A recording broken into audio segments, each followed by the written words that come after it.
Good morning, everyone. Today we are starting India, land and people. Primitive man came into existence in eastern South Africa, memorized by varied and prosperous heritage. Many foreign tribes came to India. Consequently, the remains of all tribes are found here.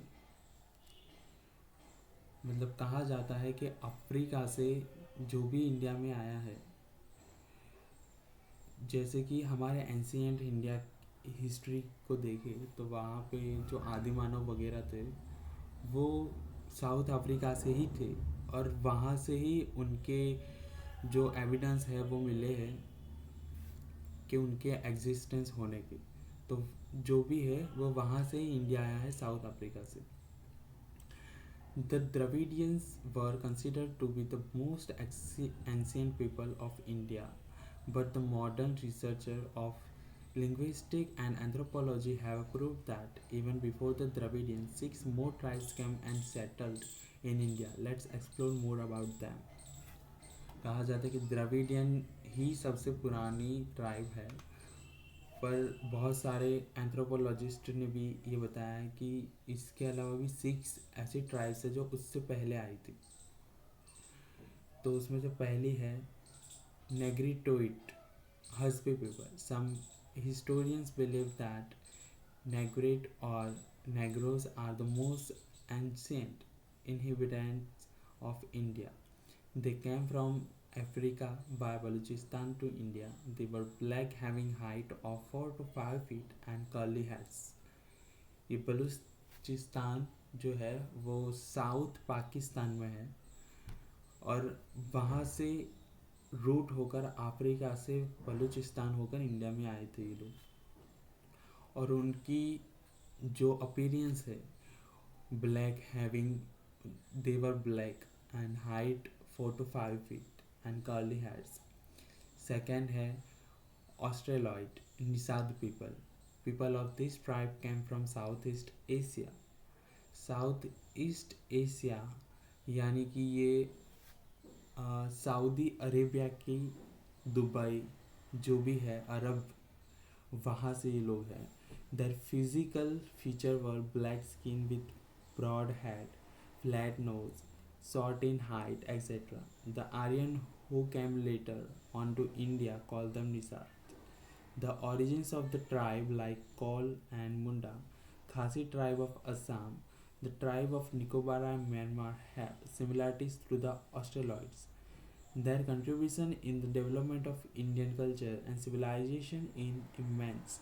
They made clay utensils, wore cotton cloth, and knew many other skills. They had great religious beliefs too. Third है the Dravidians. Dravidians were considered to be the creator of Sindhu Valley civilization of Mohenjo-daro and the direct decadence of stone art culture. The tribes which came from north survived with their language and cultural features. Later on they were only called as Dravidians. Dravidians gave the concept of mother as a goddess and the father as a god. So the thought of Parvati and Shiva as mother and father developed. Moreover, the tradition of worshipping nature is the gift of the Dravidians. The tradition of worshipping with Dup, Deep, and Arti are considered to be the gift of the Dravidians. Beside nature and animal worshipping, etc., are the great features. Original deities of Dravidians have been accepted by Aryans and were re-established by them as a god of culture with pace of time. Under the tremendous influence of North Aryan culture was deeply internalized by Dravidians. Hence, intercaste marriage took place. Dravidians had matriarchal system of family. Dravidians progressed a lot in different crafts and art like building a pot and craft, weaving, spinning, dyeing, etc. Due to the dominance of the Aryans, they shifted to South India and settled there. As a result, today we can see the people speak in Dravidian family language like Tamil, Telugu, Kannada, and Malayalam, etc. So Dravidian firstly जो Indus valley civilisation यानी कि सिंधु नदी अभी हाल में जो पाकिस्तान में है, वहाँ पहले तो वो आए थे, उसके बाद उन्होंने माइग्रेशन किया साउथ की तरफ। इसीलिए साउथ में अभी भी द्रविडियन स्टाइल मंदिर टेम्पल्स वगैरह देखने को मिलते हैं। अदर ट्राइब्स है apart from above Mongoloid, Alpine, Dinaric and Armenoid tribe were also there in India. Mongoloid they came to India from North China via Tibet and settled down in North Assam. Mongoloids जैसे कि आपने चंगेज़ खान का नाम सुना होगा, उन्होंने जब history में अटैक किया था इंडिया पे, तब से ही माइग्रेशन शुरू हो गया था उनका to Sikkim, Bhutan, West Bengal, etc. They gradually Indianized themselves. Mongoloid people possessed the physical characteristics like yellow complexion, flat face, chubby cheeks, or mold shaped eyes, etc. Mongoloids were of yellow complexion and they were known as Kirat. तो आज के जो China people है, Tibetan है, भूटान, सिक्किम, जो भी है वो मंगोलॉइड्स थे पहले, जो माइग्रेशन होके अभी वो सेटल हो चुके हैं इंडिया में. Alpine, Dinaric, and Armenoid. These people migrated from Central Asia. All these three tribes have similarities. The origin of these tribes are found in a large number in Gujarat, Saurashtra, Maharashtra, Bengal, and Odisha. The Aryans, the Nordic Aryans were the creator of Aryan civilization in India. Hindu were called Aryans in the ancient time, and the area where they were densely populated was called Aryavarta. As the seven rivers were flowing over that region was named as Sapta Sindhu. In ancient times, the first Aryan population was concentrated in the northwest. The area of Aryavarta was extended up to Mithila in the east. In south, it spread up to Vindhyachal during post-Vedic period. They were more advanced people than any other contemporary times. This vast land was recognized with various names as Bharat Bhumi, Bharat Khand, and Bharatvarsha, etc. after the name of the king Aryabharat or Bharatkul tribe. So कहा जाता है कि भारत जो नाम हुआ वो आर्यभरत और भरतकुल tribes के नाम से ही आया है. Aryans were nature lovers. They loved and worshipped the trees, the rivers, the mountains, the sun, the wind, and the rain. They had composed rituals for praying various natural elements. वो nature को बहुत मानते थे, वो nature की पूजा करते थे और उनको ही अपना जीवन दान दे दिया, उन्होंने अपने जीवन को ही समर्पित कर दिया उसके लिए. In due to course of time, some religious ceremonies like recitation of Vedas, performing yajna, and other activities become prevalent in India.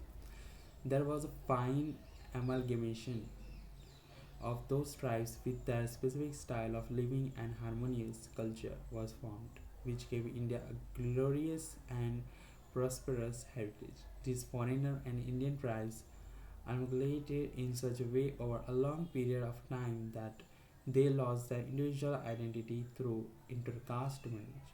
Outsiders and local people were greatly influenced by languages, scripts, names, and religious beliefs, etc. Played a vital role in Indianizing these foreigners. Since ancient time, a composite culture has been created in India. They all then became Indians in short in ancient India. The amalgamation of various cultures enriched Indian culture by making it variegated and prosperous. अभी जो India का culture है वो सबके combine होके बहुत सारी communities के माइग्रेशन होने के बाद एक मर्ज होने के बाद एक अलग कल्चर बना है. Preservation and conservation of heritage. Each aspect of Indian heritage made India eye-catching, picturesque, and attractive. Heritage brought glory to the nation. Indian attained a leading position in the world by keeping it rich heritage protected and preserved. Thus, it is the primary and pious duty of every citizen of India to see that nobody harms the ancient memorials and also to preserve places having historical importance and values. In our constitution, to the fundamental duties of Indian citizen are mentioned in Article 51A. In that 6 and 7 and 9 describe the following duties for preservation of our cultural heritage. They are given below. ये जो fundamental duties है ये हमारे पाठ्य पुस्तक से के शुरू होने से पहले बहुत पहले पेजों पर भी दिया गया है फंडामेंटल ड्यूटीज़। और ये फंडामेंटल ड्यूटीज़ जो है ये हमारे कॉन्स्टिट्यूशन में 51 आर्टिकल में है। To understand the importance of our harmonious culture, prosperity, and to preserve it, maintain the forest, tanks, rivers, ponds, and the wild animals and birds, along with maintaining the natural environment and to show compassion for all the living creatures. The protection of public property and giving up violations are also included in it. Thus, nature has created beautifully landscapes. We should maintain the purity, sense, sanctity, sanctity, and beauty of these places, considering it to be our moral duty. The Indian heritage is an outcome of the development of the people of India over a long period of time. Nature has generously donated abundant prosperity to India. India achieved invaluable opportunities in all the fields for gradual development due to India's peculiar natural structure. In this way, the Indian heritage is a result of the development of the people of India in the social, economical, political, and cultural fields over centuries. So this is the exercise. Exercise means this type of question can come in your examination of 10th.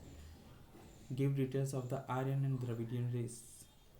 So ये जो tribes है Aryan and Dravidian, तो उन tribes में से सिर्फ 2 ही tribes पूछी गई, आर्यन एंड द्रविडियन। ये यहाँ पे लिखना है। Explain the meaning of culture and give its details. Culture यानी कि हमारा जो आर्ट कल्चर है कि पहले जो भी ट्राइब्स आई उन्होंने क्या कंट्रीब्यूशन दिया हमारे देश में। उन्होंने अभी भी हिस्टोरिकल जो भी प्लेसेस हैं उनका इसमें जिक्र किया जा सकता है। द्रविडियन स्टाइल, नगारा स्टाइल।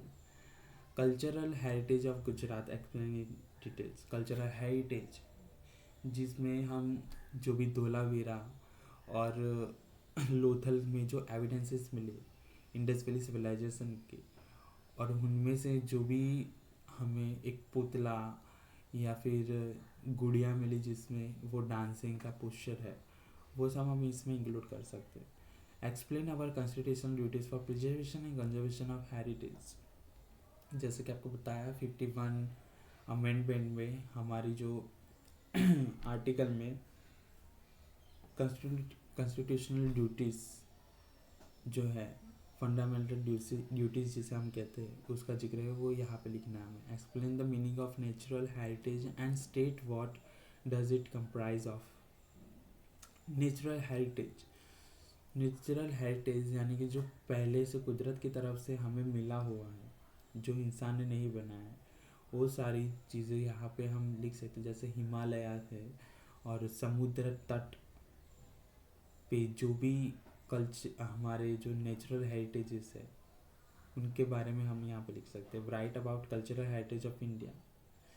दो हेरिटेजेस का इसमें बताया गया है इंडिया की, एक नेचुरल है और एक कल्चरल। नेचुरल तो आपको बताया जैसे कि बहुत सारी चीज़ें जो कुदरत से हमें मिली हुई है वो नेचुरल में आएगा, और कल्चरल जो बहुत सारी ट्राइब्स और कम्युनिटीज़ ने आके हमारे इंडिया में जो भी कंट्रीब्यूशन दिया, कुछ नया बनाया, उन सब चीज़ों का यहाँ पे लिख सकते हैं।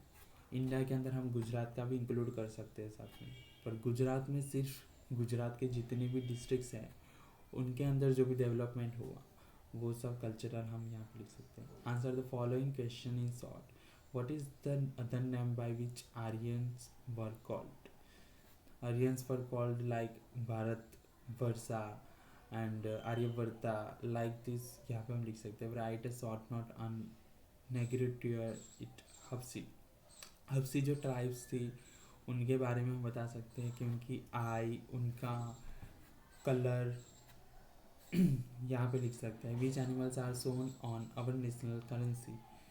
जैसे कि 3 और 4 टाइप्स के थे. Lion, elephant, horse. इन सब को हम करेंसी में जो दिए गए आरबीआई की, वो यहाँ पे लिख सकते हैं. द वर्ड लोक माता इज यूज्ड फॉर. लोक माता हम भारत के लिए यूज़ करते हैं, नेचर के लिए, रिवर्स के लिए, पनिहारी के लिए, तो हम रिवर्स के लिए यूज़ करते हैं. Find out the correct match. Sharda Peeth Somnath, northern dance festival Motera, polo festival Vadnagar, Siddi Saiyyed grill Bhavnagar. Siddi Saiyyed grill तो अहमदाबाद में है, तो ये भी नहीं हो सकता. तो आप देख लीजिएगा. Which language does not belong to Dravid language group? Hindi language, because Tamil, Kannada and Malayalam this are the south language. And south में जैसे कि कन्नड़ा हो गया कर्नाटका का, तमिल हो गया तमिलनाडु का, मलयालम हो गया केरला का. तो ये सारी जो लैंग्वेज द्रविडियन लैंग्वेज कह सकते हो, बिकॉज जब इंडस वैली सिविलाइजेशन में द्रविडियंस आए थे उसके बाद उन्होंने माइग्रेशन शुरू कर दिया साउथ की तरफ. तो ये अभी की जो तमिल, कन्नड़ा, मलयालम है उनको हम द्रविडियन बोल सकते हैं. हिंदी लैंग्वेज नहीं आएगी उसमें. Activity. Study places of India in atlas. Visit different tourist places of Gujarat. Arrange visit to the different fairs of Gujarat. Get information about trees which are nationally renowned.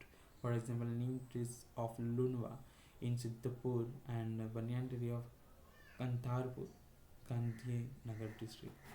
तो ये एक्टिविटी आपको करनी चाहिए. आपको स्टडी करना चाहिए एटलास का. एटलास की स्टडी यानी कि आपको पता होना चाहिए कौन सा डिस्ट्रिक्ट गुजरात में कहाँ है, कौन सा स्टेट इंडिया में कहाँ पर है, वो कितने स्टेट्स के साथ अपनी बॉर्डर शेयर करता है, उनका नियरेस्ट स्टेट कौन सा है. जैसे कि गुजरात का नियरेस्ट स्टेट हो गया राजस्थान, महाराष्ट्र, मध्य प्रदेश. वैसे तो आप एटलास पढ़ोगे तो आपको पता चलेगा. Visit different tourist place of Gujarat. हमारे जो एंशियंट कल्चरल हेरिटेजेस है उनको विजिट करना चाहिए. जैसे गुजरात में चंपानेर में जुमा मस्जिद है, वो भी एक हिस्टोरिकल कल्चरल प्लेस है. तो ये हमारा हो गया फर्स्ट चैप्टर.